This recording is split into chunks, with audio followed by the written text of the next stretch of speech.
El gobierno federal invertirá 2,000 millones de pesos para la evaluación docente en 2016. Para poder financiar la formación profesional docente. El IEPO reitera que no negociará con la CENTE. No bajo chantaje y no bajo movilización, eso que quede claro. Líderes del mundo acuerdan combatir el calentamiento global. Casi 200 naciones se han reunido aquí esta semana para debatir todos los enfrentamientos que tenemos. El presidente Enrique Peña Nieto pide tomar decisiones para que el 2015 sea el año del planeta. Asumamos el reto, seamos la generación que tomó las decisiones necesarias para consolidar un desarrollo sostenible. El Papa Francisco también habla sobre los peligros de la contaminación. Yo diría que estamos en los límites del suicidio. Estoy seguro de que casi todos los que están en París en la COP21 son conscientes de esto y quieren hacer algo. El gobierno federal logra acuerdos con los padres de los 43 estudiantes desaparecidos de Ayotzinapa. El balance que hacemos es positivo. El PRD busca autorización para el consumo lúdico de la marihuana. Hoy es el Día Mundial de la Lucha contra el VIH-Sida. La SEP respalda a Alfredo Castillo en las acciones al frente de la CONADE.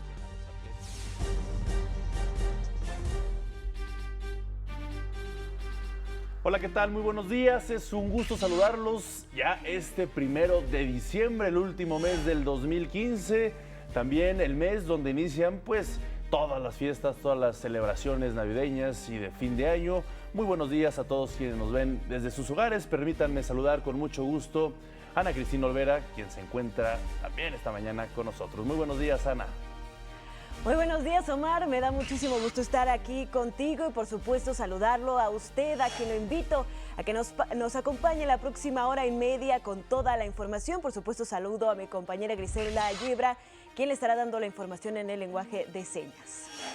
Esto es informativo y le tenemos la noticia al día. En 2016 invertirán 2,000 millones de pesos para la formación docente. Esto lo dijo el secretario de Educación Pública, Aurelio Nuño, al visitar la escuela 21 de marzo.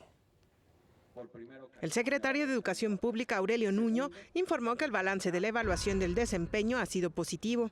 A la fecha, más del 95% de profesores en el país ha realizado esta prueba. Indicó que los maestros de Oaxaca, quienes la presentaron por primera vez este fin de semana, respondieron satisfactoriamente.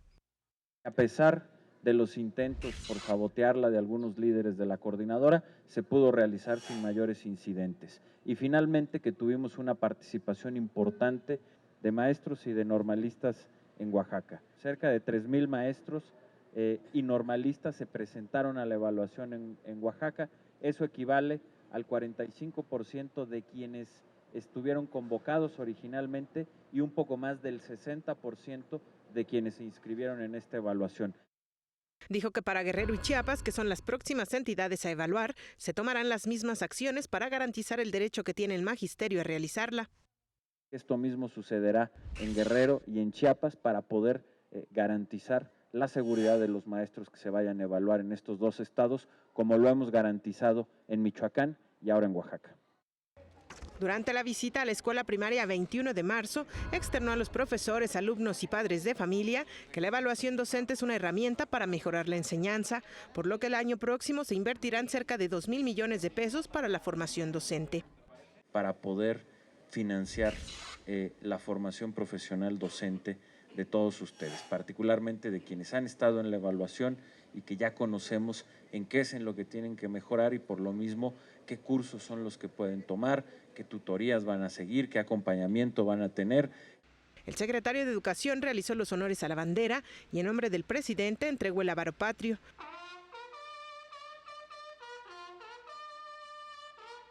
Más tarde sostuvo un diálogo con profesores y padres de familia. Ahí abordaron temas como la ampliación del horario para la materia de inglés, educación física y mejora en la infraestructura. La escuela primaria 21 de marzo forma parte del programa de infraestructura en la que se invertirán cerca de 3 millones de pesos para la mejora de este plantel. Para México al Día, Jacqueline López Zárate. Por su parte, Moisés Robles, director del Instituto Estatal de Educación Pública de Oaxaca, el IEPO, dijo que a pesar de las amenazas de la CENTE no habrá negociación ni darán marcha atrás a la reforma educativa. No hay punto de retorno y aunque estén movilizando y pidiendo una mesa, tendrán que ser de diálogo, no puede ser de negociación. De diálogo y un diálogo franco con una agenda de temas, pero no bajo chantaje y no bajo movilización. Eso que quede claro. En entrevista radiofónica refrendó su apoyo a quienes ya realizaron la evaluación docente. Nosotros nos hemos comprometido a apoyarlos para que aquellos que se decidieron y dieron este paso, vencieron ese temor que les imponía, quitaron esas ataduras, sigan con el acompañamiento de las instituciones, para que no sean objeto de presiones por haber cumplido con la ley. Por su parte, los empresarios del país calificaron como un avance histórico la participación de maestros en la evaluación docente en Oaxaca. Gerardo Gutiérrez Candiani, presidente del Consejo Coordinador Empresarial, dijo que este proceso es la piedra angular de la reforma educativa porque permitirá generar mejores condiciones laborales y económicas para el magisterio y brindará una mejor calidad de los alumnos. Por su parte, el presidente de la Coparmex, Juan Pablo Castañón, afirmó que la aplicación de esta prueba en Oaxaca es un mensaje de que la reforma educativa avanza en todo el país. En el Estado de México se dará de baja a 113 maestros que incumplieron con la evaluación que marca la reforma educativa. El gobernador Erubiel Ávila precisó que en el caso de 285 docentes que justificaron su inasistencia por motivos personales o de salud, sus exámenes se realizarán el próximo fin de semana. En el Estado de México, por su parte, el gobernador de Michoacán, Silvano Aureoles, se reunió con integrantes de la sección 18 de la CENTE. Acordaron realizar un congreso plural e incluyente en beneficio de los alumnos y trabajadores de la educación en todos sus niveles.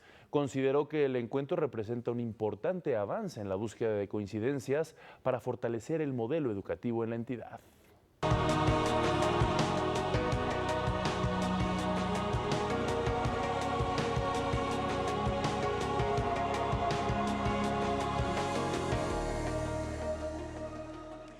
Y en París, Francia, durante el primer día de trabajos en la COP21, 195 jefes de Estado y de Gobierno analizaron los caminos para lograr un convenio mediante el cual se pueda reducir el calentamiento global. La conferencia, impulsada por la ONU, arrancó con un llamado a la acción.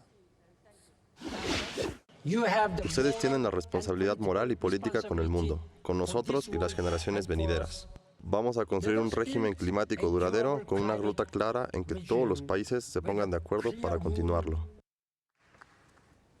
Este acuerdo tiene la finalidad de marcar el fin del uso de los combustibles fósiles para comenzar a utilizar energías renovables. Los desafíos que tiene por delante esta cumbre se centran en el incremento de la temperatura, el aumento del dióxido de carbono atmosférico, el impacto sobre el nivel del mar o la acidificación de los océanos. Casi 200 naciones se han reunido aquí esta semana para debatir todos los enfrentamientos que tenemos. La creciente amenaza del cambio climático podría definir los contornos de este siglo más dramáticamente que cualquier otro. El presidente de China, que es el país que más contamina a nivel mundial, fijó los compromisos que asumirá para combatir el cambio climático. En sus contribuciones, China se compromete a reducir las emisiones de CO2 en 2030, aunque el esfuerzo es para lograrlo lo más pronto posible. Y para el 2030, reduciremos las emisiones de CO2 por unidad de PIB en un 60 o 65% por encima del nivel de 2005. Por su parte, el mandatario anfitrión François Hollande dibujó un panorama de lo que enfrenta el mundo. El año pasado ha sido un año de récords. Los registros de temperatura, concentración de CO2, el número de eventos climáticos extremos, sequías, inundaciones, ciclones, derretimiento de hielo, El aumento del nivel del mar, la acidificación del océano.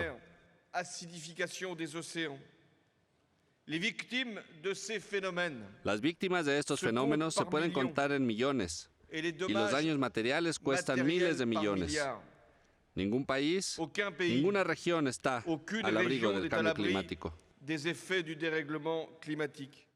Pues ahí está la voz de los líderes que representan a los países que más contaminan en este mundo y obviamente François Hollande, el anfitrión, pero también la Unión Europea es generadora de importantes partículas contaminantes en nuestra atmósfera. Durante la primera sesión de trabajo, el presidente Enrique Peña Nieto dijo que la COP21 debe ser un parteaguas para el mundo y dijo que sí es posible crecer económicamente al tiempo que se cuida el medio ambiente. Hoy vemos con entusiasmo el compromiso político de 183 países que se han sumado a este esfuerzo mundial. Actuemos ya, asumamos el reto, seamos la generación que tomó las decisiones necesarias para consolidar un desarrollo sostenible. Hagamos de 2015 el año del planeta. En su participación en el panel sobre el precio al carbono, el mandatario mexicano sostuvo que esta medida permitirá reducir las emisiones de gases efecto invernadero y promover el uso de combustibles más limpios.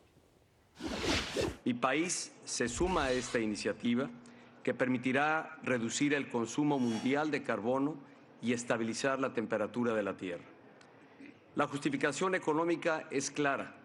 Establecer un precio real al carbono reducirá su consumo e incentivará a los agentes económicos a invertir en procesos más eficientes y energías más limpias y sustentables.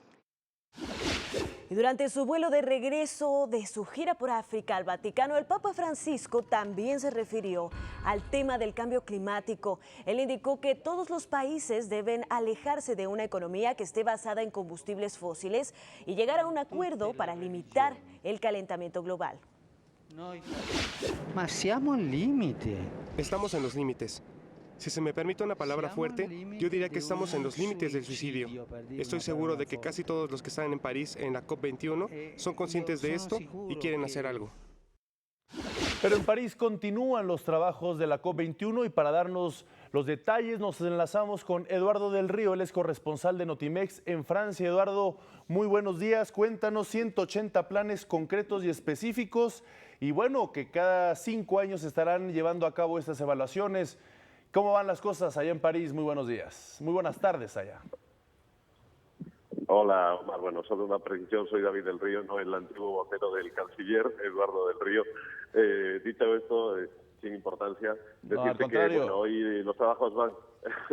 Hoy los trabajos van, pues la verdad es que con muchísima más tranquilidad que ayer han comenzado las negociaciones, porque ayer fue un día sobre todo para los jefes de Estado, ni más ni menos que 150 jefes de Estado y de Gobierno, presidentes de todo el mundo, de 195 países que están participando aquí, estuvieron ayer presentes.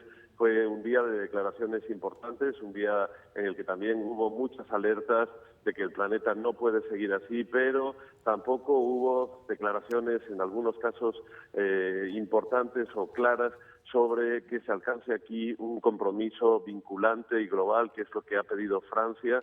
Vinculante quiere decir, evidentemente, que todos los países se comprometan obligatoriamente a reducir sus emisiones para que las temperaturas, que es el objetivo principal de esta cumbre, no suban por encima de los 2 grados centígrados en los próximos años. Sobre todo la decepción, o más bien la ambigüedad que tuvo el presidente Obama, el presidente de los Estados Unidos, después de China, el segundo país que más contamina, que más emisiones de gases de efecto invernadero lanza a la atmósfera, fue comentada y sembró un poco de inquietud sobre que aquí se pueda conseguir un acuerdo, porque si bien Obama, a diferencia del pasado, reconoció que su país está sufriendo también los problemas del cambio climático, dijo que era algo que estaba probado ya, el efecto de la acción explotación humana sobre este, y en concreto dijo que Alaska se está quedando sin costas por eso, pero le faltó dar ese respaldo que se espera y que inquieta mucho a los franceses sobre que su país se va a comprometer a reducir sus emisiones en los próximos años.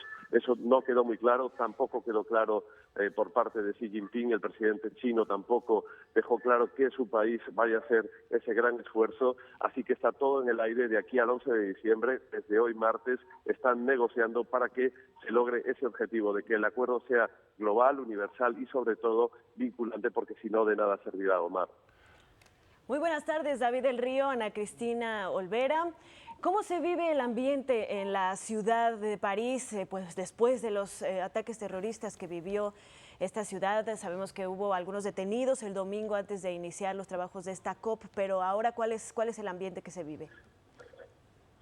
Bueno, mira, hoy, Ana, hay muchísima más tranquilidad. La verdad es que ayer este lugar en el que nos encontramos, que está en las afueras de París, que se llama Le Bourget, es un barrio en el que cada 2 años se hace la mayor feria aeronáutica mundial, y aquí es célebre porque hay un aeropuerto privado, fue donde llegó Charles Lindbergh con su primer avión al cruzar el Atlántico. Este lugar, que te digo que generalmente es tranquilo, es realmente hoy una fortaleza. Hay 2.800 agentes de distintos cuerpos de seguridad vigilando aquí, y ayer te puedes imaginar que con 150 jefes de Estado aquí, entre ellos el presidente de China, de Estados Unidos, la canciller Angela Merkel, en fin, todo el G7, Vladimir Putin, sería larga la lista, pues había muchísima seguridad, hay muchos controles. Ayer se llegaron a cortar incluso 2 autopistas hacia el norte de Francia que comunican Le Bourget con el centro de París.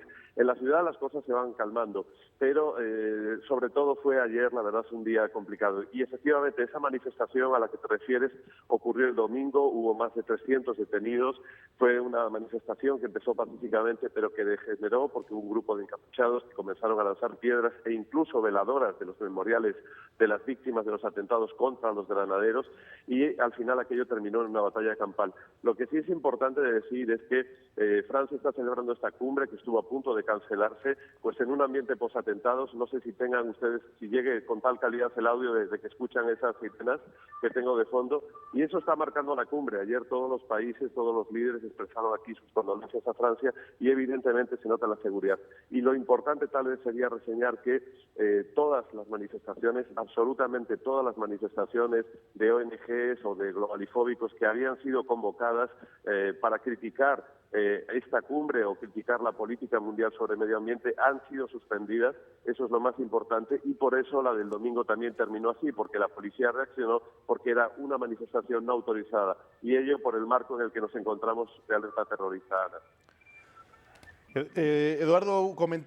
David, comentabas que los acuerdos vinculantes pues son una de las partes vertebrales de que se lleve a buen puerto todos los planes concretos y específicos que se están trabajando en estos momentos, pero decía Jim Yong Kim, el presidente del Banco Mundial, que va a ser difícil encontrar acuerdos vinculantes y todos los objetivos, aunque sí puntos de acuerdo, es decir, ya son matices muy sensibles en las redacciones de los documentos finales que se van comentando, David. En ese sentido, ¿cómo se están manejando estas expectativas de que realmente se concreten los acuerdos en los distintos periodos de tiempo, sobre todo en el corto plazo?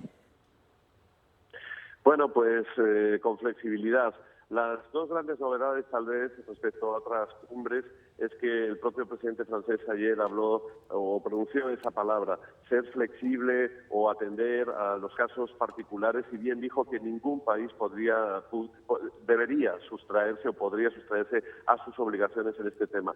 El propio presidente Obama también dio a entender un poco que su país seguramente necesitaría un ajuste de esas posibilidades. La otra novedad también es que ahora los líderes están marcando un compromiso de revisión de cómo van en sus planes, en sus acuerdos, en sus compromisos cada 5 años. Eso está saliendo de aquí y puede resultar muy útil para saber en qué medidas están cumpliendo los compromisos para que pues la temperatura no se dispare por encima de los 2 grados, lo cual se está diciendo aquí sería fatídico, Omar.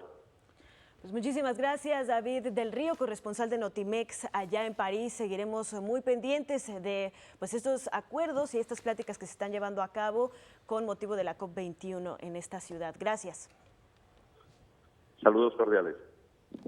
Y con motivo de la cumbre contra el cambio climático, las pirámides de Egipto y la famosa Esfinge se iluminaron de verde.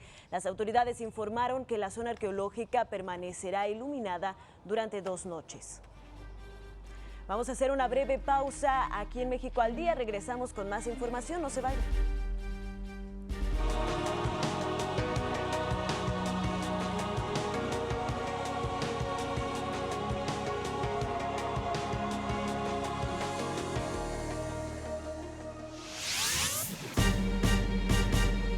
Vámonos a otros temas. Padres de familia de los 43 estudiantes desaparecidos de Ayotzinapa se reunieron con la Procuradora General de la República, Arely Gómez. Al término del encuentro, calificaron la reunión como productiva y anunciaron que levantarán el plantón que mantienen desde el pasado jueves en Paseo de la Reforma. El balance que hacemos es positivo, ¿verdad? Hoy la información que nos da la Procuradora y el licenciado Luis Enrique Miranda Nava, pues es que ya se conformó la unidad especializada de investigación para el caso Ayotzinapa. Está conformada por un equipo multidisciplinario, ministerios públicos, médicos, policías ministeriales que van a realizar investigación y búsqueda. Como padre de familia siempre hemos dicho que estamos a disposición de participar en cualquiera de las líneas de investigación. El Procurador General de Justicia del Distrito Federal, Rodolfo Ríos Garza, informó que sigue abierta la investigación sobre el caso Narvarte, en el que murieron el fotoperiodista Rubén Espinosa y 4 mujeres. Destacó que no se pueden dar a conocer los avances debido a un amparo, pero no existe un cuarto detenido como se ha especulado en redes sociales. El viernes pasado fuimos notificados por parte de una autoridad federal en cuanto a la resolución de una suspensión definitiva que no permite que demos detalles, que no demos algunos detalles, incluye a un servidor de este asunto. No hay un cuarto detenido, en eso sí vamos a hacer la precisión. Tenemos a 3 personas sujetas a proceso y que en este momento se encuentra en etapa probatoria en el desahogo de las mismas. La presidenta de la Comisión de Derechos Humanos del Distrito Federal, Perla Gómez, anunció que emitirá 2 recomendaciones por el caso Narvarte. Una será para la Procuraduría de Justicia del Distrito Federal por las filtraciones de información y otra para el Tribunal Superior de Justicia Capitalino por la violación a las medidas precautorias a los afectados. Y el sector juvenil del PRD ya solicitó a la Comisión Federal para la Protección contra Riesgos Sanitarios 32 permisos para autoconsumo de marihuana con fines recreativos. Esta medida es parte de una estrategia legal, ya que al tramitar estas 32 solicitudes, pues buscan que las negativas de la COFEPRIS lleven al amparo y de concederse, en concordancia con lo resuelto por la Suprema Corte anteriormente a 4 personas, pues se genere jurisprudencia. La COFEPRIS informó que hasta el momento ha recibido ya 57 solicitudes de autorización de uso recreativo de la marihuana. En el Senado quedó integrado el Consejo Técnico en busca de alternativas para la regulación de la marihuana. Este grupo de trabajo abrió el debate para definir políticas públicas y el marco legal para el consumo de esta droga. Tenemos que replantearnos si el Estado va a seguir sosteniendo como prioridad la criminalización de los consumidores y sobre todo si es racional tratar diferenciadamente decisiones de consumo y problemas de adicción. Hay otros efectos para la salud, que son enfermedades respiratorias, enfermedades cardiovasculares, especialmente en poblaciones que están afectadas, que también tendríamos que considerar en el sentido del costo para la salud. La cannabis para inhibir el crimen relacionado con el narcotráfico. Estoy totalmente en contra de esa posición. No se va a disminuir. Y hay muchas razones que se han señalado.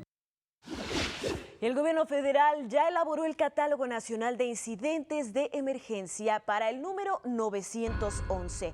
El documento contempla 242 emergencias, 150 de seguridad, 36 médicas, 30 de protección civil, 18 de servicios públicos y 8 de carácter improcedente.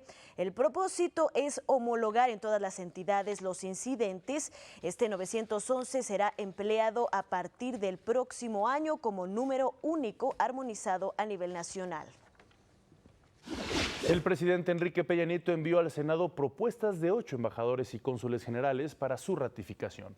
Como embajador en Francia propuso a Juan Manuel Gómez Robledo, en Canadá a Agustín García López, en Italia a Juan José Guerra Abud, en Bélgica y en la Unión Europea a Eloy Cantú Segovia y en Venezuela a Heréndira Paz Campos. Asimismo, propuso como representante ante la ONU a Juan José Gómez Camacho, como cónsul general en Río de Janeiro, Brasil, a Linda Munive, y como cónsul en Montreal, Canadá, a Alejandro Estivil.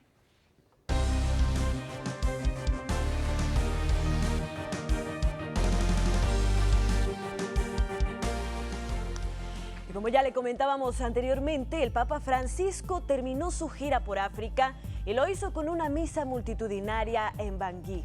Previamente visitó la mezquita central de la ciudad para recordar que cristianos y musulmanes son hermanos. Los llamó a poner fin a una espiral de odio, venganza y derramamiento de sangre. Tenemos que trabajar y rezar y hacer todo por la paz. Y por esto, porque todos somos hermanos, deseamos la paz. El sumo pontífice consideró este acto como el más importante de su visita. Agencias de seguridad señalaron que fue la etapa más peligrosa de su gira por África. De regreso al Vaticano, en el avión, el Papa Francisco dijo que tiene la esperanza de visitar México como su próximo viaje internacional. Si las cosas van bien, creo que el próximo viaje será a México. Los detalles aún no están plenamente establecidos. Agregó que lo primero que hará será visitar a la Virgen de Guadalupe. En Guatemala, al menos 16 presos murieron en un motín ocurrido en la Granja Penal Canadá, un centro penitenciario localizado en el departamento de Escuintla. El hecho fue confirmado por el Ministerio de Gobernación a través de su cuenta de Twitter. Autoridades aseguraron que las fuerzas de seguridad retomaron el control de la prisión y descartan que entre las víctimas haya guardias del penal. Y las autoridades venezolanas detuvieron a 3 hombres que están relacionados con el asesinato del dirigente opositor Luis Manuel Díaz, secretario general del Partido Acción Democrática. Esto ocurrió la semana pasada en el departamento de Guárico. Este hecho agudizó las tensiones en torno a las elecciones parlamentarias del 6 de diciembre. Siria reiteró que nunca ha usado armas químicas, incluido el gas cloro, desde el inicio de la guerra civil en 2011. En una comparecencia durante la primera sesión de la 20ª conferencia de la Organización para la Prohibición de las Armas Químicas, el gobierno sirio acusó al grupo yihadista Estado Islámico de utilizar gas mostaza en varios ataques en Siria e Irak. También condenó la conducta de algunos países al encubrir el uso de armas químicas por parte del Estado Islámico y agregó que son los mismos que están entregando sustancias químicas a este grupo. Llegó un momento de ir a nuestro resumen.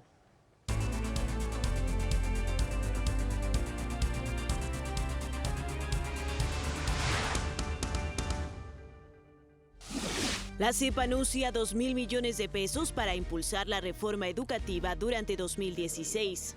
Para poder financiar la formación profesional docente. Empresarios reconocen avance histórico en la participación de maestros de Oaxaca en la evaluación docente. En París inician los trabajos de la COP21 contra el cambio climático.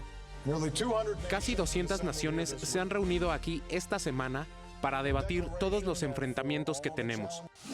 México hace un llamado para asumir la responsabilidad compartida. Asumamos el reto. Seamos la generación que tomó las decisiones necesarias para consolidar un desarrollo sostenible.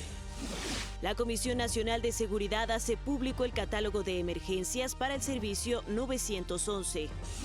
Se reportan por lo menos 16 muertos en motín dentro de un penal en Guatemala.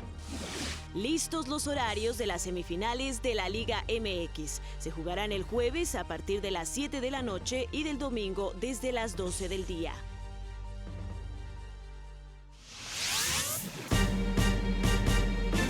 Hoy, hace 3 años, arrancó la administración del presidente Enrique Peña Nieto. A continuación le presentamos un balance de los logros alcanzados justo a la mitad del sexenio. Hoy, 1 de diciembre, se cumplen 3 años de gobierno del presidente Enrique Peña Nieto. Se trata de una administración que se destaca por las reformas estructurales que permiten la evolución legal del país. De acuerdo con datos oficiales, algunos de los logros de las reformas son alcanzar la menor inflación desde hace más de 40 años, la generación de empleos formales, el crecimiento del consumo superior al 9.8% y el fortalecimiento de los ingresos fiscales, debilitando la dependencia del petróleo. La reforma educativa se posiciona entre las más importantes. Permite que los alumnos cuenten con maestros cada vez más preparados, además de fortalecer la autonomía de gestión de las escuelas, para que cada plantel decida cómo mejorar su infraestructura. En términos de seguridad, al principio de la administración se señalaron 122 objetivos prioritarios, es decir, líderes de organizaciones criminales. Hasta el momento, se ha alcanzado más de un 80% de avance. Una política implementada desde el principio de la administración es la Cruzada Nacional contra el Hambre, que según datos oficiales, logró reducir carencias de vivienda, servicios, alimentación, salud, seguridad social y educación en 400 municipios identificados por su pobreza extrema. Por ejemplo, la carencia por acceso a la alimentación se redujo 57%, es decir, 3 de cada 5 personas que en 2013 padecían hambre ya comen por lo menos una vez al día en 2015. Informes presentados por el Banco Mundial y el Fondo Monetario Internacional refieren que la administración pública en México es eficiente y ordenada, y por ello, la economía mexicana es la que más aporta al crecimiento de América Latina. Para México al Día, Gustavo Gamboa.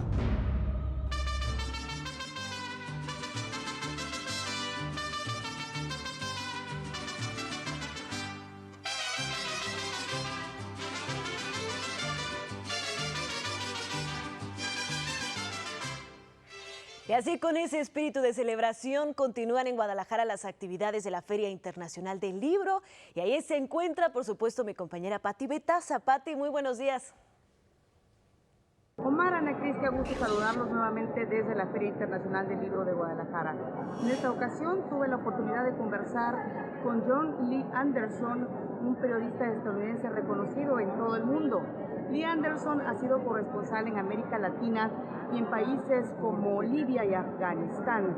Aprovechamos su presencia en la FIL para preguntarle sobre el por qué nadie pudo prever el surgimiento y la radicalidad de grupos terroristas como el autodenominado Estado Islámico, ISIS por sus siglas en inglés, o Daesh en árabe. Y esto fue lo que nos dijo.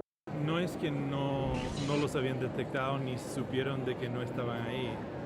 Estos grupos vienen en alza desde hace unos 30 años.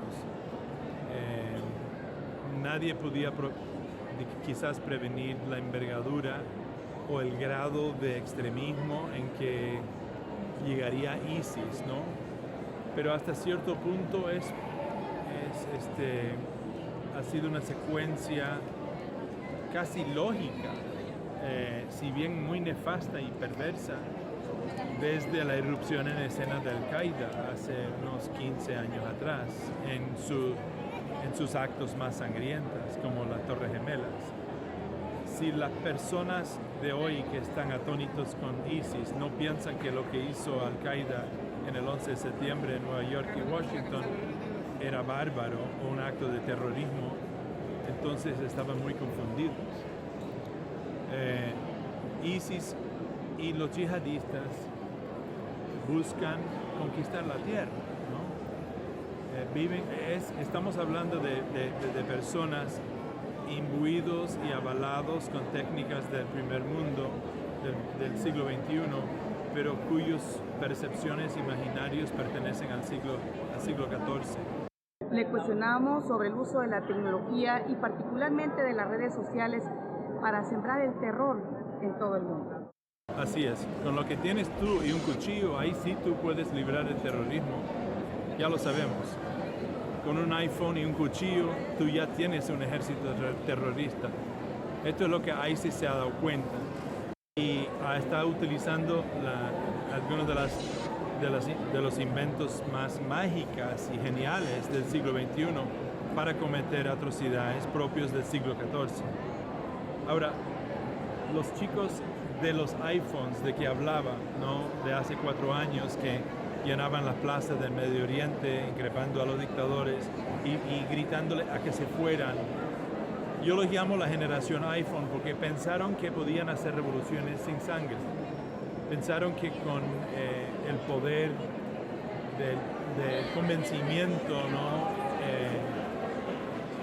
virtual ofrecido por los iPhones, por la tecnología moderna, por las redes sociales, podían cambiar el mundo. Pero, ¿quiénes está cambiando el mundo? Son gente que se dieron cuenta del poder de esos aparatos, pero que lo han escalado a un nivel mucho más allá. No quiere decir que van a ganar, no, pero hay que librar una batalla muy, muy feroz en contra de ellos hoy en día.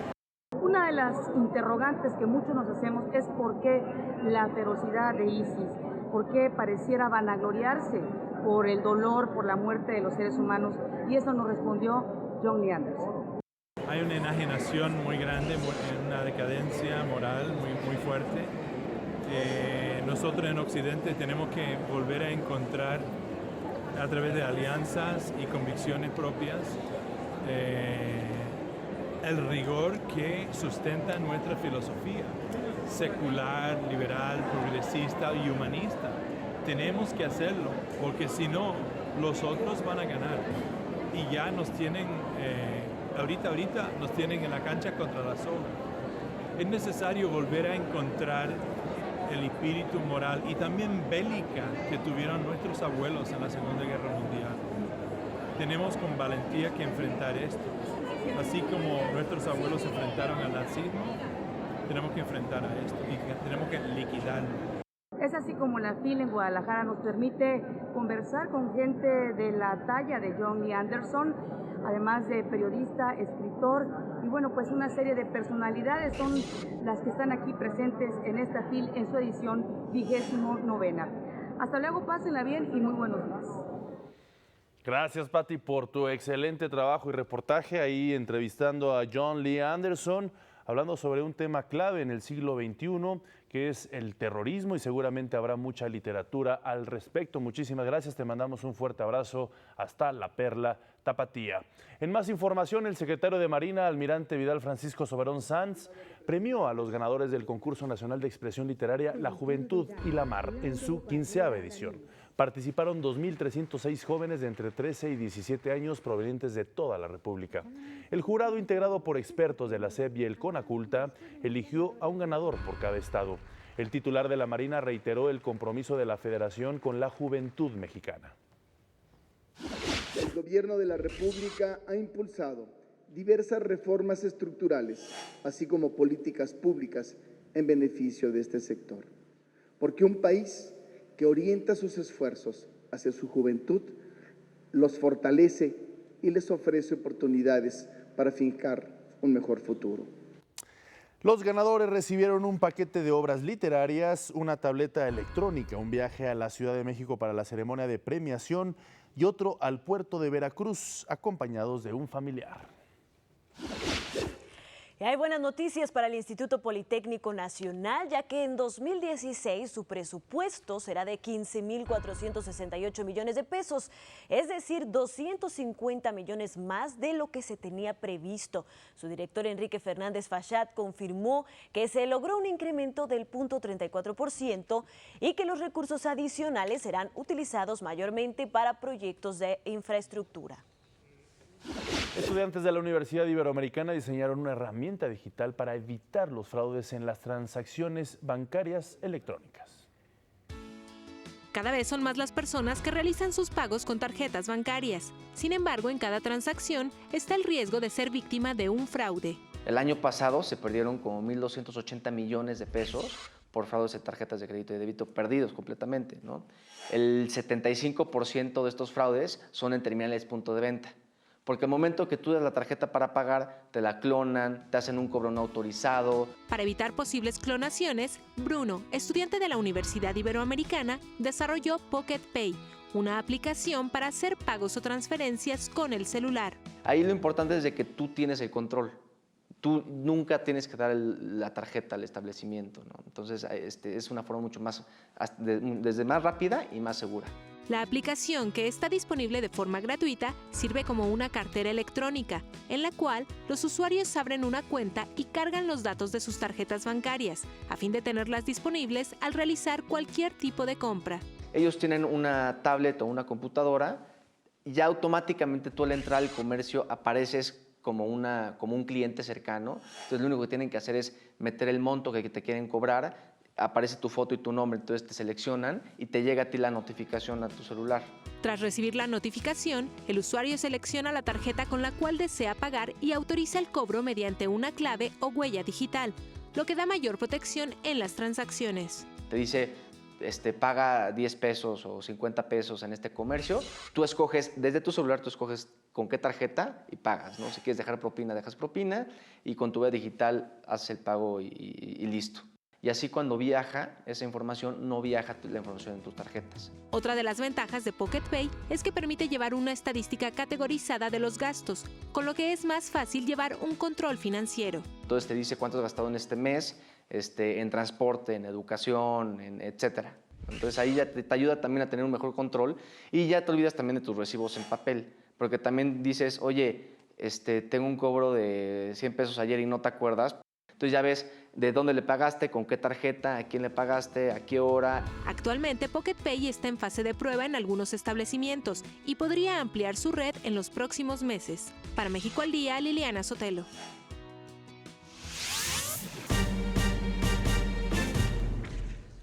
Alejandro Murat Hinojosa presentó su renuncia como director general del Instituto del Fondo Nacional de la Vivienda para los Trabajadores, el Infonavit, a 3 años de haber ocupado ese cargo. Deja Infonavit para cumplir con los plazos legales y contender como candidato del Partido Revolucionario Institucional al gobierno de Oaxaca en los comicios del próximo año. Infonavit informó en un comunicado que Murat Hinojosa agradeció al presidente Enrique Peña Nieto por haberlo propuesto como director de esta institución, así como a los trabajadores. Alejandro Murat es hijo del exgobernador de Oaxaca, José Murat Casab. Los ministros Olga Sánchez Cordero y Juan Silva Mesa se despidieron de la Suprema Corte de Justicia de la Nación con llamados a una sociedad más igualitaria, a ensanchar el respeto por los derechos humanos y a preservar la autonomía del Poder Judicial. El ministro Juan Silva Mesa sostuvo que los jueces deben ser la última línea de defensa de los derechos de las personas, que la independencia judicial es irrenunciable y la Suprema Corte es una pieza fundamental en la democracia.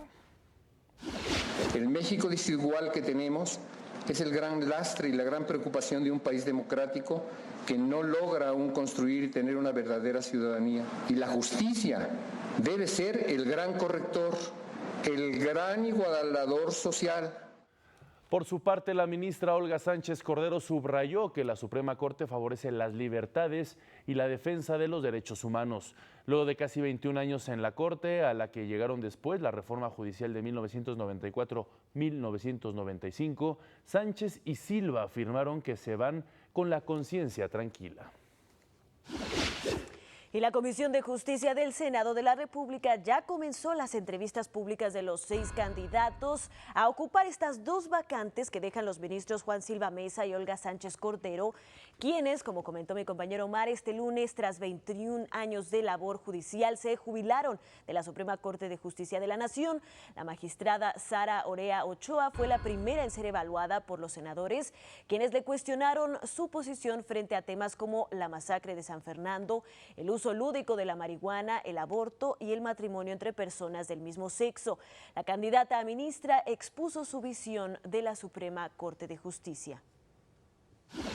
Creo que la sociedad civil pretende que como órgano colegiado la Suprema Corte de Justicia sea un árbitro creíble, sea un pilar que dé respuesta al interés público, que adapte el derecho a la realidad social, que atraiga todos aquellos supuestos que atentan gravemente contra los derechos humanos.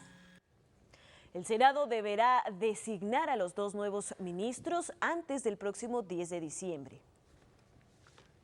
La Secretaría de Gobernación firmó un convenio de colaboración con la ONU, un acuerdo llamado ONU Habitat. Los objetivos son prevenir y erradicar la violencia contra las mujeres, mejorar los centros de atención a este sector y fortalecer las políticas con perspectiva de género.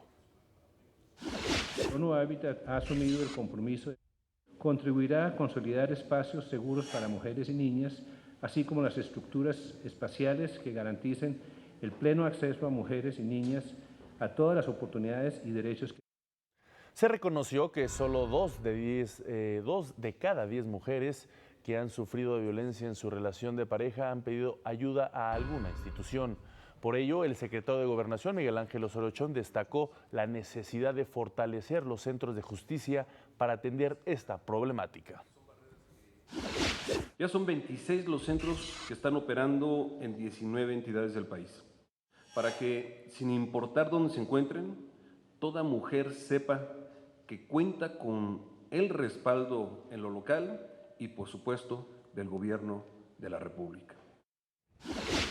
Y este lunes iniciaron los trabajos de demolición del inmueble ubicado en Altavista 111 en el área del Talud de Santa Fe en la Ciudad de México. Autoridades capitalinas precisaron que esta semana se desmantelarán las tuberías de agua y gas, así como ventanales y estructuras. Cerca de 200 elementos de la Secretaría de Seguridad Pública resguardan la zona. En más información de este caso, la Procuraduría del Distrito Federal cuenta con 7 denuncias en curso, tanto de particulares como de empresas y de la misma Consejería Jurídica. Así lo informó el fiscal capitalino Rodolfo Ríos Garza, quien afirmó que cada demanda se está investigando y que solo están a la espera de los dictámenes periciales para afincar a los posibles responsables. Ya se ha dado intervención a peritos en materia de arquitectura, de ingeniería civil, hidrosanitaria, documentoscopía, grafoscopía, criminalística y fotografía. Ya hubo una intervención de todos estos peritos, ya hicieron presencia en el lugar, se está en espera de los dictámenes. Y pese al restablecimiento total de la línea 12, las indagatorias y búsquedas de responsables continúan. Así lo afirmó el Procurador General de Justicia del Distrito Federal, Rodolfo Ríos Garza. Señaló que al momento existen 12 expedientes abiertos. Voy a comentar que hay 12 expedientes todavía abiertos en la Fiscalía de Servidores Públicos, en donde se encuentran aproximadamente 36 servidores públicos como imputados o probables responsables. Y en relación a las órdenes de aprehensión, recordar que se ejerció acción penal por 7 servidores públicos y 3 órdenes de aprehensión han sido complementadas. El secretario de Energía, Pedro Joaquín Codwell, informó que conforme a los resultados de la segunda licitación de la Ronda 1, la Comisión Nacional de Hidrocarburos y la empresa italiana Eni firmaron un contrato para la extracción de hidrocarburos bajo la modalidad de producción compartida. Esto será en la provincia petrolera denominada Cuencas del Sureste, frente a las costas de Tabasco. En la licitación, que se realizó con absoluta transparencia y una considerable difusión pública, Eni obtuvo un contrato para el área número 1 que incluyó 3 campos que contienen reservas 2P de 107 millones de barriles de aceite ligero y 69,000 millones de pies cúbicos de gas. Estimamos que este contrato se refleje en una inversión aproximada de $1,100 millones a lo largo de la duración del acuerdo. Agregó que los 5 contratos asignados hasta hoy representarán una inversión aproximada de $5,800 millones para 2018.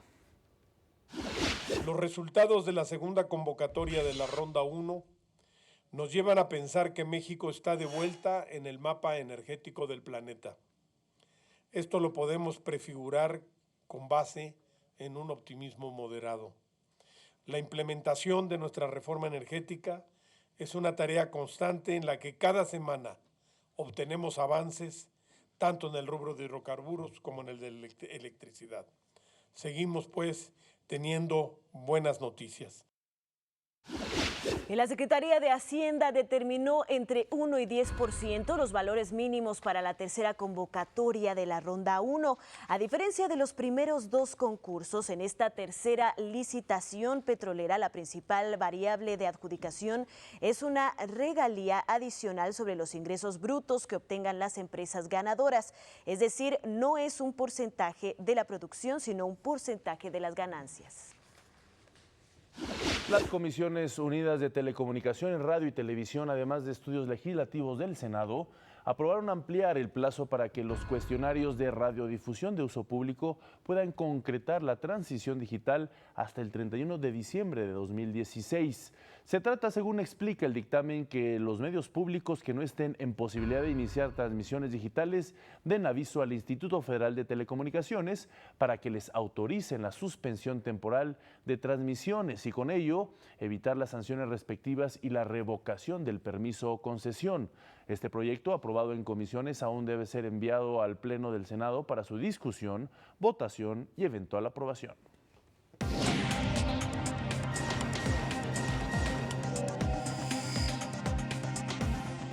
Ya está listo con los deportes Daniel López Casarín. Muy buenos días, Dani. Qué gusto saludarte, Ana. Muy buenos días, Omar, y a todos en casa. Ayer fue un día muy importante para la CONADE y sobre todo para Alfredo Castillo, y es que el secretario de Educación Pública, Aurelio Nuño, salió a dar el apoyo que se necesita justamente en materia deportiva. Sin embargo, fue muy claro y dijo, se deben de hacer los ajustes necesarios para tener mayor claridad y orden en el ramo, pero generando los consensos y acuerdos que para ello se requieran. Nuño Mayer respaldó las acciones del director de la Comisión Nacional de Cultura Física y el Deporte, Alfredo Castillo, a quien instruyó a lograr dichos objetivos con el mayor consenso posible. Esto es lo más importante, sin duda alguna, porque queda claro que Alfredo Castillo, bajo los ojos, por supuesto, del secretario de Educación Pública, del propio presidente Enrique Peña Nieto, está haciendo las cosas bien y está acabando, en palabras del propio Alfredo Castillo, con los caciquismos de estas federaciones que lo único que han hecho es enriquecer a sus directivos. Estas son justamente las palabras del secretario de Educación Pública. El titular de la CONADE, Alfredo Castillo, tiene mi respaldo. Necesitamos seguir avanzando en poder tener mayor claridad y orden en materia deportiva. Por supuesto que tiene mis instrucciones de poder seguir avanzando, pero generando los consensos y los acuerdos que se requieren. La ex velocista y hoy senadora Ana Gabriela Guevara convocó a varios atletas a que hicieran una denuncia. La problemática del deporte no tuvo el eco esperado. Sin embargo, 5 deportistas de alto rendimiento estuvieron ahí: el mediofondista Juan Luis Barrios, el marchista Eder Sánchez, la ballista Sudeiki Rodríguez y los remeros Patrick Lolliger y Alan Armenta. Ellos fueron los seleccionados nacionales que acudieron al llamado del ex velocista a la mesa del debate denominado Deportistas sin Miedo. Tras una maratónica jornada, Guevara se comprometió a canalizar las quejas a la Comisión de Juventud y Deporte del Senado y a su similar en la Cámara de Diputados. Esto, por supuesto, buscando mejorar el propio deporte nacional, que simplemente ha estado atascado durante varias décadas y que nunca llegan esos apoyos a quien más lo necesita, que son justamente los atletas, y que por eso a veces decimos qué es lo que sucede, esas becas, ese apoyo, eso mucho más entrega que se tiene que dar, pues a veces no se puede, y por eso los atletas a veces son verdaderos héroes en conseguir medallas o simplemente en el puro hecho de calificar. Vámonos ahora con el fútbol mexicano, porque la Liga MX ya dio los horarios oficiales de los encuentros. Ambos serán en jueves, y la ida y la vuelta en domingo. El 3 de diciembre a las 7 se enfrenta el superlíder contra las Águilas del América. Los Pumas van al Azteca y a ver qué es lo que consiguen en su visita. Mientras tanto, el Toluca visita, por supuesto, a los Tigres. Esto a las 9 de la noche. Y en la vuelta será en el Olímpico Universitario a las 12 del día. Y por supuesto a las 6 de la tarde, ahí a la Bombonera, el Toluca recibe al equipo de los Tigres. Así que bueno, ya está todo listo. Vamos a ver quiénes son los equipos que salgan vencedores y estén listos ya en lo que será justamente la final. Y ahora nos vamos a los horarios del Ascenso MX, porque también ya se dio a conocer los horarios de la final, que serán un día previo. Primero el miércoles 2 de diciembre, esto a las 7, y la vuelta será justamente el partido al 5 de diciembre a las 5 horas, esto el sábado. Así que bueno, ahí está la primera parte de los deportes. Al rato regresamos con más información.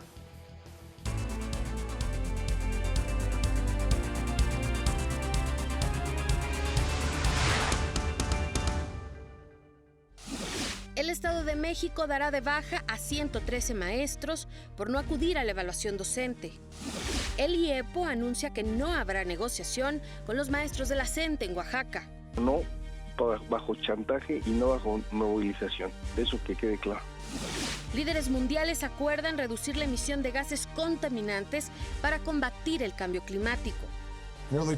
Casi 200 naciones se han reunido aquí esta semana para debatir todos los enfrentamientos que tenemos. Egipto se ilumina de verde contra el calentamiento global. Hoy cumple 3 años de gobierno el presidente Enrique Peña Nieto. El Senado recibe la propuesta de 8 nuevos embajadores y cónsules para el Servicio Exterior Mexicano. Este lunes, 1 de diciembre, es el Día Mundial de la Lucha en contra del SIDA. La final de la Liga de Ascenso entre Juárez y Atlante se jugará el miércoles y el sábado.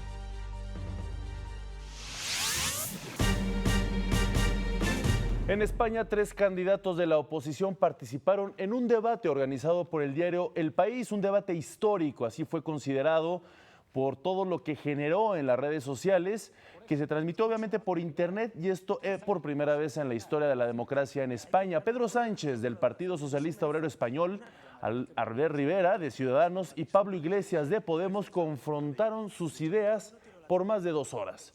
Como era de esperarse, hubo momentos de enfrentamiento, crítica y acusaciones. Sin embargo, resaltó el estilo ágil y fresco que usaron, muy alejado del formato acartonado de otros debates. El presidente del gobierno de España, Mariano Rajoy, fue el centro de las críticas. Rajoy ha estado ausente, la inacción política, la desidia, mirar para otro lado mientras los problemas crecían y crecían. Bueno, a mí me parece que uno de los problemas que sufre España es que el Partido Socialista y el Partido Popular se dedican a esto, incluso ausentes, ¿no? Lamento que no esté aquí el presidente del Gobierno, porque me encantaría recordarle que la policía estuvo 14 horas registrando la sede de su partido. A lo mejor esa es la razón por la que no está aquí hoy el señor Mariano Rajoy. Además, perfilaron la política social que implementarían de llegar a la presidencia del Gobierno de España. Me congratula que Ciudadanos asuma nuestra propuesta de blindaje constitucional de los derechos sociales. Hay que llegar a un acuerdo. Primero llamaría a que volviéramos al buen tono. Creo que es un debate histórico y parecernos a Inda y a Maruenda yo creo que no es una buena línea a seguir en este debate. De acuerdo con los lectores del País, el ganador fue el candidato de Podemos, pero la gran sorpresa fue el debate mismo protagonizado por las nuevas figuras de la política que encarnan el cambio generacional rumbo a las elecciones que se celebrarán este mismo mes en España, y ya sea que se mantenga Mariano Rajoy o uno de estos 4 candidatos de oposición de nuevos partidos políticos, y que además prácticamente están empatados en las preferencias, puede ser el nuevo presidente de España. El primer ministro turco Ahmet Davutoglu rechazó la posibilidad de ofrecer disculpas a Rusia por el avión que derribó, una decisión que fue respaldada por la OTAN. La protección de nuestro espacio aéreo, de las fronteras terrestres, no es solo un derecho, es un deber para mi gobierno. Ni el primer ministro, ni el presidente o autoridad turca se disculpará por cumplir con nuestro deber. Es el derecho soberano de Turquía defender su propio espacio aéreo y la integridad territorial. El Departamento de Estados Unidos respaldó la versión del gobierno turco que asegura que el avión ruso violó su espacio aéreo y que fue advertido en varias ocasiones antes de ser derribado. Hoy es el Día Internacional de la Lucha contra el SIDA. ¿Cuáles son los datos más importantes en torno a esta enfermedad? Enseguida se los decimos. En la Cumbre Mundial de Ministros de Salud de 1988, se declaró el 1 de diciembre como Día Mundial de Lucha contra el SIDA. De acuerdo con datos de la Organización Mundial de Salud, el VIH-SIDA ya no es considerada una enfermedad mortal, sino una infección crónica como la diabetes o la hipertensión. Desde 1982, cuando comenzó la epidemia, cerca de 78 millones de personas se han infectado por el VIH y 39 millones han fallecido a causa del padecimiento. Al día de hoy, 35 millones viven con VIH-Sida en todo el mundo. Por primera vez podemos decir que hemos roto la trayectoria de la epidemia, al reducir el precio de los medicamentos, al ofrecer tratamiento a 15 millones de personas y al creer que podemos lograr una nueva generación libre de VIH. 15 millones de personas tienen acceso al tratamiento, mientras que otras 22 millones no lo tienen. Las nuevas infecciones se han reducido 35% desde el año 2000 y las muertes por causas relacionadas con el SIDA han bajado 42% desde 2004, cuando se alcanzó el punto más alto. Pero a decir de los especialistas, estos números no deben hacernos bajar la guardia. Si nos detenemos, si no seguimos trabajando, lamentablemente tendremos un repunte de la epidemia. En México, 56.540 personas viven con VIH, 21% son mujeres. 90% de ellas adquirieron este virus de su pareja, debido a que no se sienten en riesgo, por lo que no se protegen y ni siquiera se les ocurre que podrían estar infectadas, por lo que su diagnóstico es tardío. De los más de 56,000 infectados en México, solo 104,000 reciben tratamiento antirretroviral en el sector salud y cada año se suman 7,500 casos nuevos. Nos encontramos en un momento decisivo porque ya no podemos permitirnos mantener al SIDA aislado y hemos de hacer también que el SIDA sea cuestión de justicia social, de salud mundial, de salud materna, de salud infantil, de derechos humanos. La Organización de las Naciones Unidas contra el SIDA calcula que para 2030 podría quedar erradicada esta enfermedad. Para México al Día, Gustavo Gamboa. En Iztapalapa, aquí en la Ciudad de México, se inauguró la clínica Dr. Jaime Sepúlveda Amor, que dará atención especializada a personas con el virus de inmunodeficiencia humana, el VIH. Este es un modelo, más allá del inmueble, más allá del edificio, es un modelo de atención. Estamos calculando que de los 9,000 pacientes que se atienden en la clínica Condesa, acá logremos atender otros 20,000. En este marco del Día Mundial de la Lucha contra el VIH-Sida, Mercedes Juan, secretaria de Salud, refrendó su compromiso para erradicar esta enfermedad en los próximos 15 años. Se calcula que existen en nuestro país 190,000 personas que viven con VIH. La prevalencia es de 0.2%. Estamos por abajo del promedio latinoamericano. Nos convoca a dar un giro definitivo en la trayectoria de la epidemia a fin de detener su transmisión para el año de 2030. Una lucha que sin duda debe ser permanente por todas las sociedades del mundo. Vamos a las breves del país.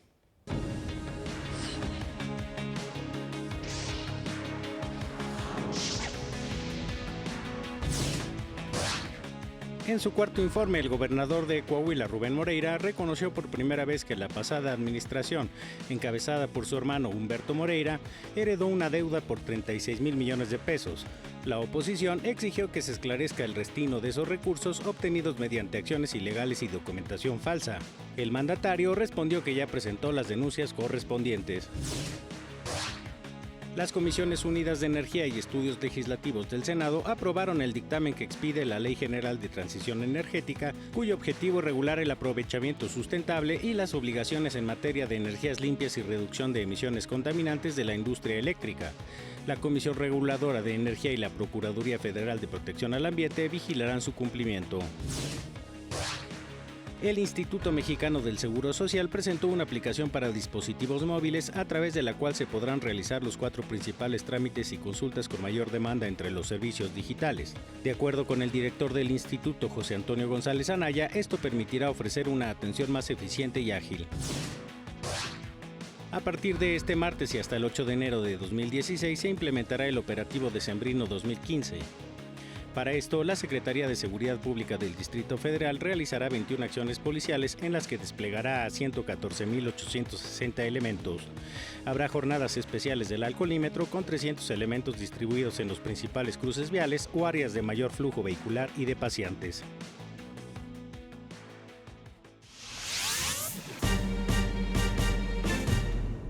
Y como cada martes, Carla Sentíes nos presenta lo mejor de nuestra cocina con Sabor de México.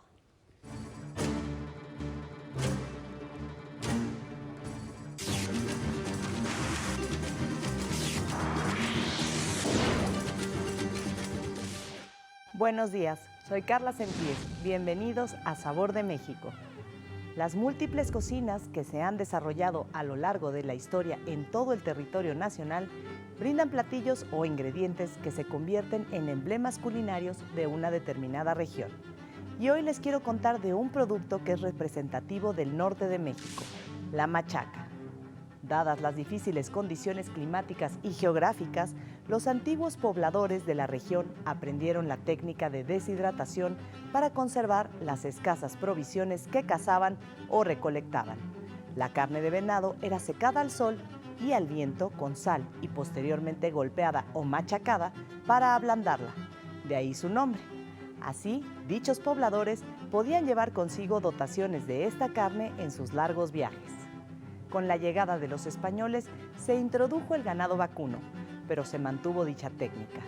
Quizá la preparación que más se conozca es la machaca con huevo, que es muy habitual para el desayuno o la cena, acompañada con tortillas de harina de trigo y frijoles.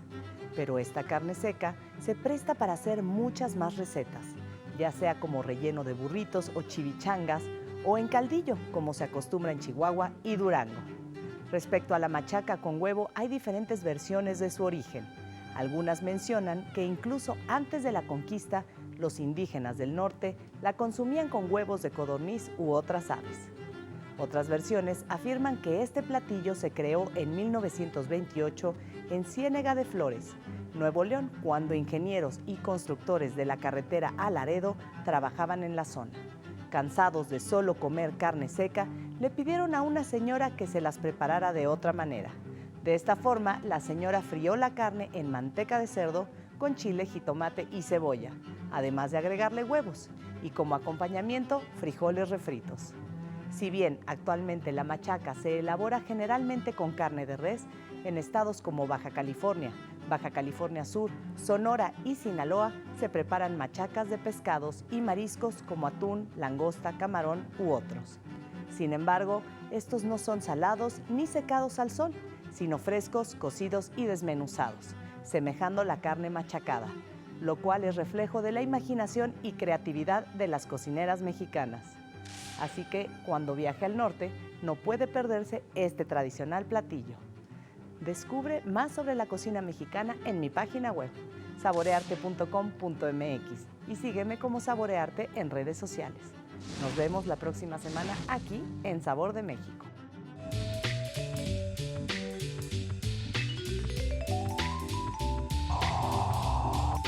Muchas gracias a Carla. Es momento de irnos ahora con Dalia Balb, quien nos tiene toda la información de la cultura y el arte. Muy buenos días, Dalia. ¿Qué nos tienes esta mañana? Muy buenos días, pues sí, vamos a continuar con la cultura mexicana, porque fíjense que algunos de los restos de los gobernantes mexicas podrían encontrarse en Cuauhxicalco del Templo Mayor, esto aquí en la Ciudad de México. Vamos a ver los detalles. Arqueólogos de Lina descubrieron un estrecho pasillo de 8.38 metros de largo, 45 centímetros de ancho y 1,5 metros de alto, que conduce al centro de la plataforma circular conocida como Cuauhxicalco. En el corazón de esta estructura, donde se incineraban los cuerpos de los tlatoanis, se ubican 2 cámaras posiblemente funerarias que podrían contener las cenizas de los gobernantes tenochcas, Moctezuma I, Axayácatl y Tizoc. Las fuentes históricas parecen corroborar esta hipótesis. Al continuar sus respectivos relatos, Alvarado, Tezosomoc y Durán coinciden en señalar que, una vez incinerado el cuerpo del soberano mexica, las cenizas y un copioso cúmulo de regalos serán inhumados, cito, junto a la piedra del sol que llaman Cuauhxicalli, o en el gran agujero del Cuauhxicalli, o en el lado del Cuauhxicalco.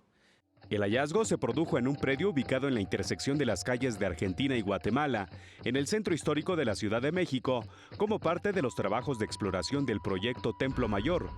El anuncio se realizó durante la primera mesa redonda de Tenochtitlan, encuentro académico dedicado a una de las grandes civilizaciones mesoamericanas.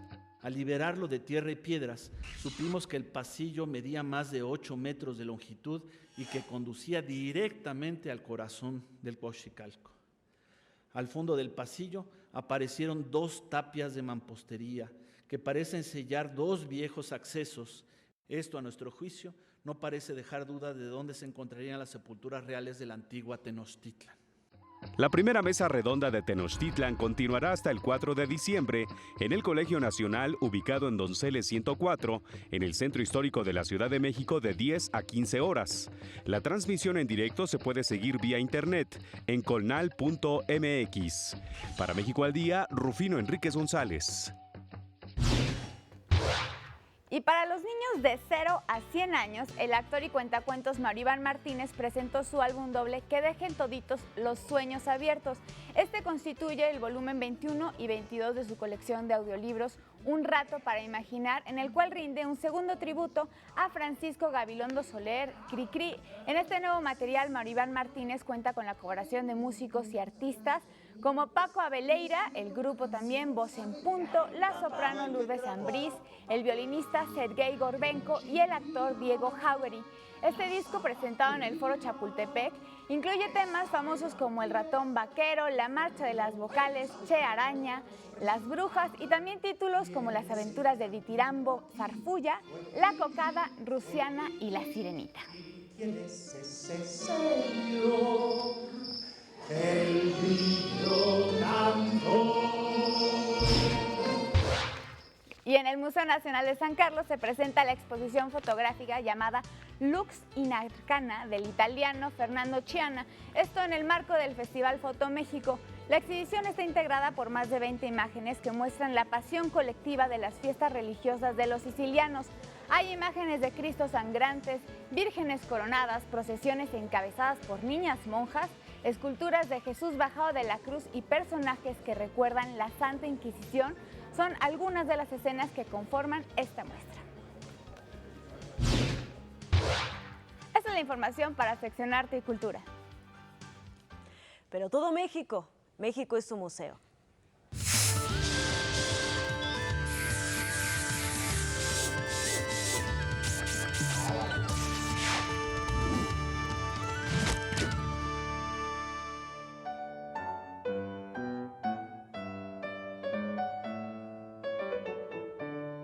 Al noreste del centro de la Ciudad de México se localiza un edificio conocido como Palacio Negro de Lecumberri.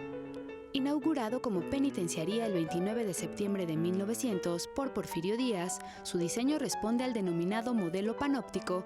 Al centro se erige una torre destinada a la vigilancia de todo el penal. Entre los prisioneros más conocidos que estuvieron en este penal se encuentran David Alfaro Siqueiros, José Agustín, José Revueltas, el cantante Juan Gabriel y el escritor colombiano Álvaro Mutis. En 1976 dejó de funcionar como cárcel y tras ser remodelada, el 27 de agosto de 1982 reabrió sus puertas como Archivo General de la Nación. Actualmente, el Archivo General de la Nación resguarda documentación importante como la Constitución de 1917, el Plan de San Luis y el Plan de Ayala, así como un acervo de 6 millones de fotografías.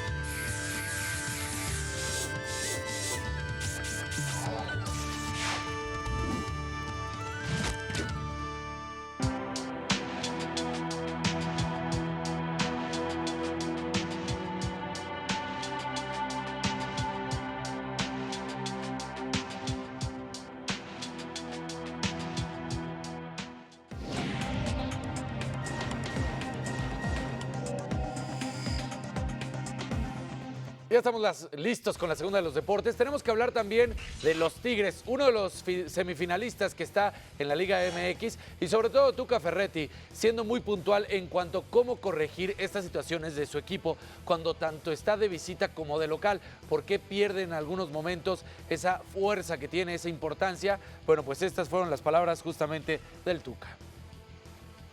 Esta falta de equilibrio es lo que de repente a nosotros nos preocupa y no debemos de involucrar. Donde nosotros debemos tener más estabilidad todavía es aquí en nuestra cancha. Y utilizando las propias palabras del Tuca, decía que se dejen de aventar jaladas mis jugadores porque cuando están en casa pues quieren ponerse a jugar para la tribuna y no hacer lo que tienen que hacer en la cancha. Bueno, ayer después del partido de los Lakers, el cual perdieron una vez más, que ya no es pues nada nuevo porque están teniendo no una temporada, sino los últimos 5 años para el olvido. Kobe Bryant ya habló de manera oficial en conferencia de prensa de esta decisión que tuvo de retirarse del básquetbol profesional. La escolta estrella de los Lakers, que incluyó pues al final de este partido contra los Pacers de Indiana, que perdería 107-103, que pues consiguió todo lo que se podía obtener con el básquetbol, que estaba tranquilo con su decisión, se sintió orgulloso de lo conseguido. Cuando se retire va a tener 37 años de edad y bueno, pues es el tercer máximo encestador en la historia de la NBA, solamente superado por Kareem Abdul-Jabbar y por Karl Malone. Esto sí, es el único jugador en la historia de la NBA que disputó 20 temporadas o que ha disputado 20 temporadas con el mismo equipo. Así que bueno, ahí está Kobe Bryant, que por primera ocasión justamente está teniendo la peor temporada en cuanto a intentos de tiros de campo. 16.7, que es el alto del equipo, contra solamente anotados 15.7. Estas son las palabras de Black Mamba, como es conocido Kobe Bryant. Finalmente tuve que aceptar que ya no quiero jugar, y estoy de acuerdo con eso. Una vez que lo acepté, decidí que todo el mundo lo supiera. ¿Por qué no? Me quita un peso de encima y de todos los demás. Es la forma correcta de hacerlo.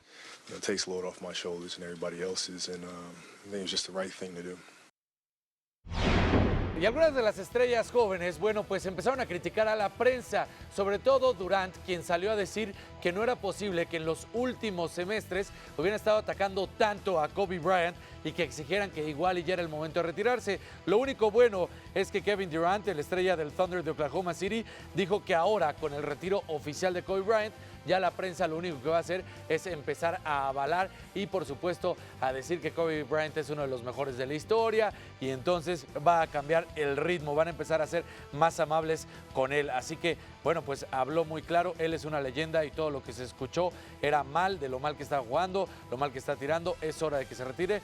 Así que ustedes trataron a una de nuestras leyendas como una porquería y eso no me gustó. Por suerte, ahora la decisión de retirarse van a empezar a ser amables con él. Esas fueron las palabras. Ayer en la NFL, un partido que parecía ser un partido de perdedores, realmente los Cleveland Browns contra los Baltimore Ravens, los Browns que tienen una victoria y Cleveland que tenía solamente 3, bueno, pues terminó siendo un partidazo el encuentro y sobre todo al final, cuando empataba el partido y se iban a tiempos extras, Cleveland Brown, bueno, pues en ese momento interceptaban a Schaub, que es el quarterback que está en estos momentos debido a la lesión de Joe Flacco. ¿Qué es lo que hacen los equipos especiales de los Baltimore Ravens? Por quinto partido consecutivo tapan una patada de despeje o un gol de campo, si lo quieren ver de esa manera, un gol de campo, y entonces después de no nada más bloquear, recupera el balón el jugador de Baltimore Ravens, se va corriendo a las diagonales, anota y con esto se termina el encuentro a favor del equipo de Baltimore, 36-27, así que espectacular, 33-27, espectacular lo que hizo el equipo de Baltimore Ravens, pero más espectacular la manera de Cleveland Browns, este equipo perdedor que pues la verdad es que siempre dicen que tiene una manera nueva y sorprendente de perder. Nadie se imagina cómo lo van a hacer, pero consiguen hacerlo una vez más. Así que para ellos el gran reto no es ganar, sino cómo pierden de manera más exactamente, la manera en que pierden es la manera en que sorprenden. Ya tenían el encuentro ganado, ya habían interceptado, ya iban por una patada de gol de campo y terminan perdiendo. O sea, dicen, es sorprendente cómo siempre tienen una nueva forma de perder. No, pues hay que verlo porque sí resulta llamativo. Es una maravilla eso, así de sencillo.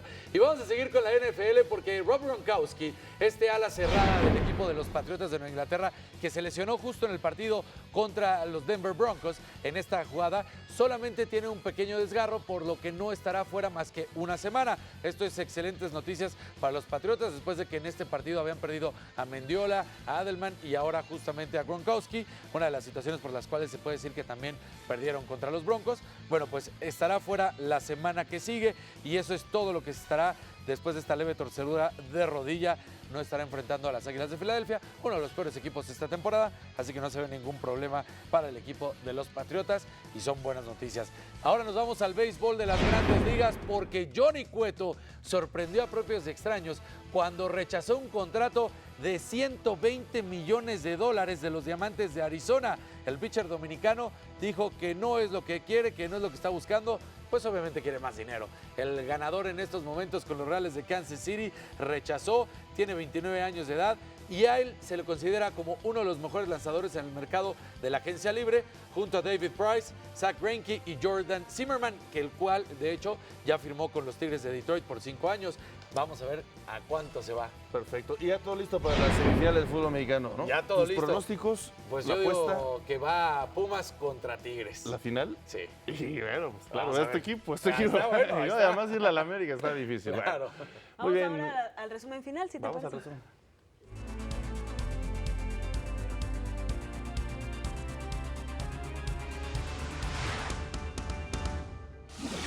El balance de la evaluación docente ha sido positivo, así lo destaca el secretario de Educación Pública, Aurelio Nuño.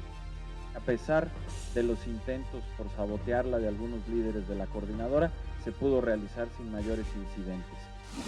Anuncio operativo para garantizar la evaluación en Guerrero y Chiapas. Para poder garantizar la seguridad de los maestros que se vayan a evaluar en estos dos estados, como lo hemos garantizado en Michoacán y ahora en Oaxaca. No se dará marcha atrás a la reforma educativa, advierte el director del IEPO, Moisés Robles. Aunque estén movilizando y pidiendo una mesa, tendrán que ser de diálogo, no puede ser de negociación. Bajo chantaje y no bajo movilización, eso que quede claro. Jefes de Estado y de Gobierno buscan la fórmula para reducir el calentamiento global. La creciente amenaza del cambio climático podría definir los contornos de este siglo más dramáticamente que cualquier otro. El presidente Enrique Peña Nieto fija la postura de México. Mi país se suma a esta iniciativa que permitirá reducir el consumo mundial de carbono y estabilizar la temperatura de la Tierra. Respalda el secretario Nuño al director de la CONADE, Alfredo Castillo. Muchísimas gracias a todos por habernos acompañado este inicio de mes de diciembre.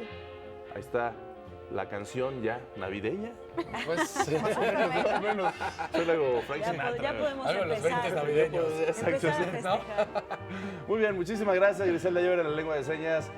Dalia, Ana Cristina, Daniel, fue un placer. Mañana más información. No se lo pierdan, nos vemos mañana.